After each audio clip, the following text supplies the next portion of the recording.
Kuhlelwa ngobutjha ikhabhinethi yeMpumalanga bosomkhandlu ababili bakhonjwe indlela uMandla Msibi kunye noNompumelelo Hlophe bamalunga amatsha afungisiweko. Mtshweni-Tsipane uthi ufuna uqinisekisa bona ikhabhinethi yakhe isebenzela imfuno zabantu besifunda seMpumalanga. It is therefore important that we place people in position of leadership who are able to understand the unique nature of our challenges and people who are able to drive successful and sustainable public service delivery in a much more coordinated and integrated manner. In the absence of such effective leadership, our performance suffers, and when that happens, service delivery suffers as well.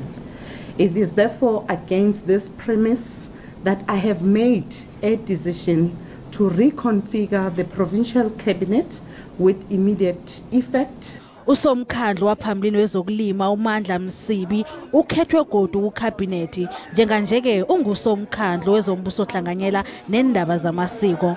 Mtshweni-Tsipane uthi uMsibi ukhombise ukuba umholi owenza umsebenzi omuhle. We'll recall that Mr. Msibi stepped aside after charges of serious nature were leveled against him.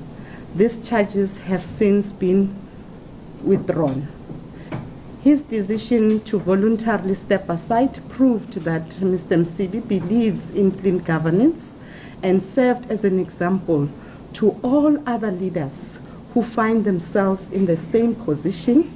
I have no doubt that MEC Msibi will put more impetus in our efforts as government to help municipalities deliver on their service delivery mandate. EFF eMpumalanga ithi isiqundo esithethwe nguNdunakulu sibangwe kuhlukana phakathi ehlanganweni ebusako.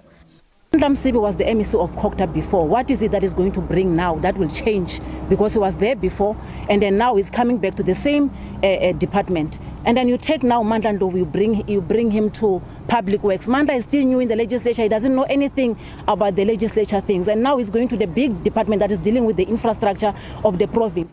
Usomkhandlu omutsha wezeemali uNompumelelo Hlophe ubengusihlalo wabo sihlalo besibethamthetho seMpumalanga.